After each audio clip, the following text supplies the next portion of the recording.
Caro estudante, olá! Nós vamos continuar hoje refletindo sobre o nosso tema de filosofia da educação e dessa vez vamos começar a adentrar, ainda falando sobre a nossa constituição da profissão docente. Vamos começar a adentrar sobre a ideia da paideia grega, mas agora não apenas enquanto uma ideia um pouco mais geral, como já fizemos em outras ocasiões. Só para recordarmos, a paideia grega é aquele processo de construção consciente do homem que nós vemos registrados nesse livro, a Paideia, por exemplo, mas também em livros de história, em livros de introdução à filosofia, que faz parte daquele inicial movimento da Grécia antiga, especialmente das cidades-estados como Atenas, de direcionar a formação dos seus cidadãos para serem cidadãos politicamente ativos, responsáveis pelo desenvolvimento da cidade-estado deles, a chamada polis. Bem,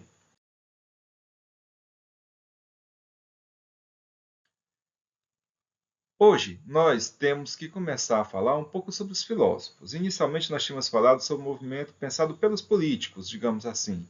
Mas e os filósofos? O que eles podem contribuir, o que eles fizeram nesse momento dessa formação da paideia? Nós temos alguns filósofos mais importantes. Vamos começar exatamente pelo mais importante de todos nesse aspecto, que é o filósofo Sócrates. E depois vamos falar sobre os sofistas, que era um grupo de filósofos que estava na mesma época de Sócrates.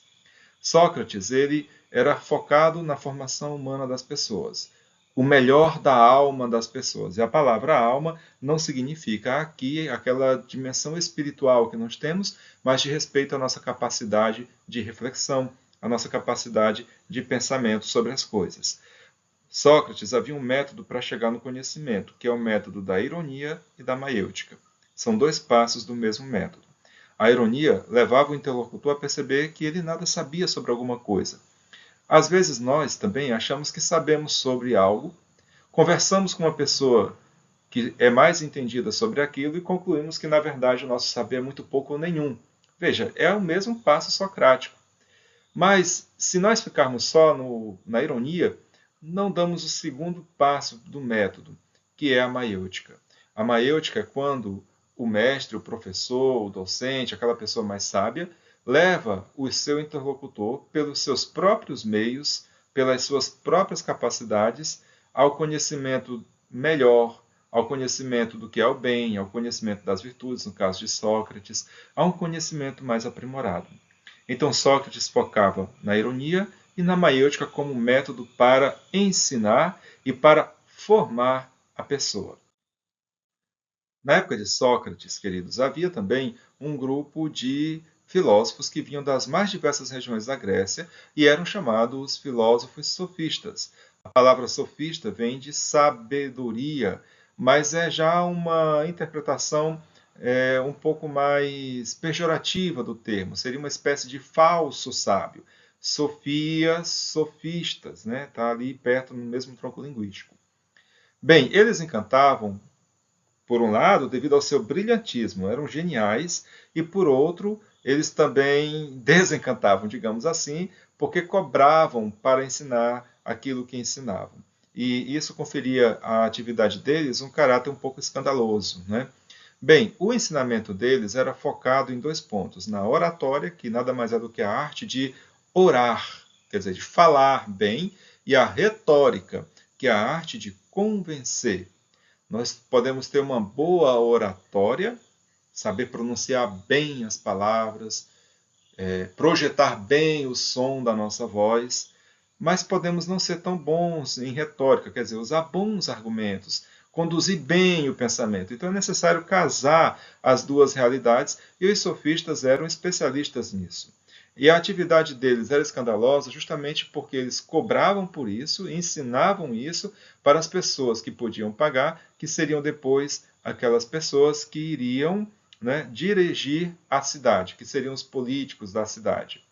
Hoje a oratória e a retórica, elas são muito importantes no mundo do direito. Os bons advogados, eles estudam muito a oratória.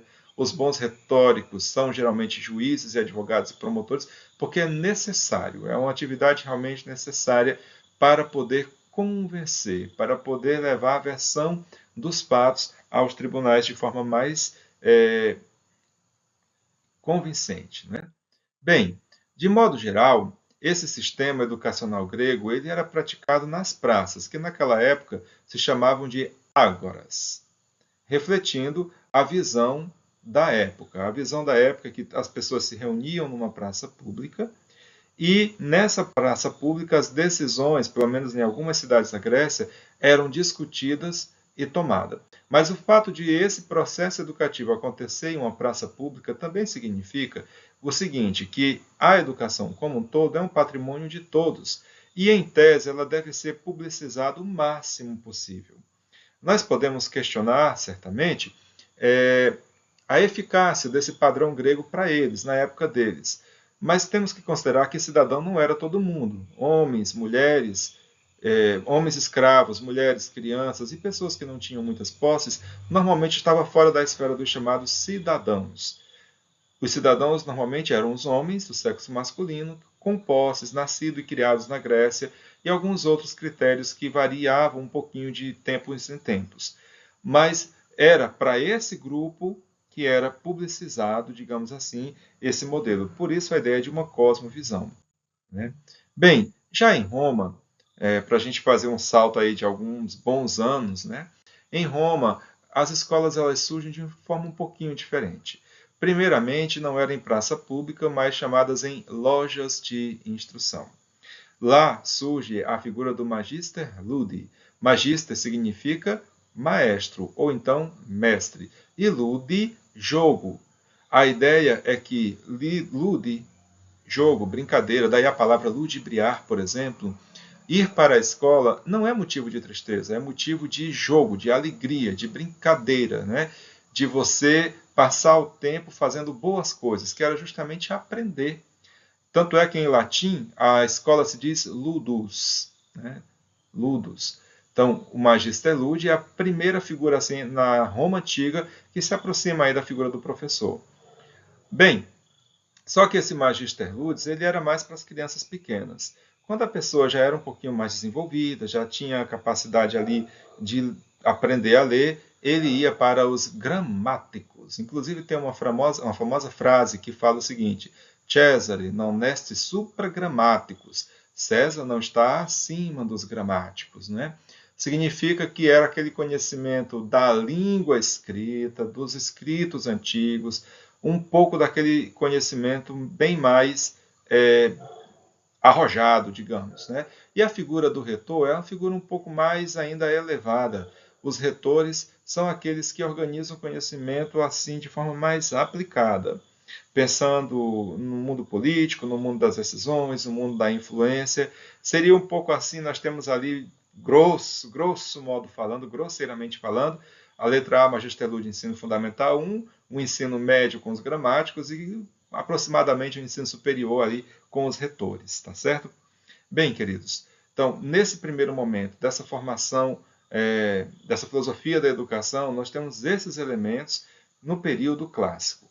Vamos ver na próxima aula quais são os desdobramentos na Idade Média e na modernidade sobre isso.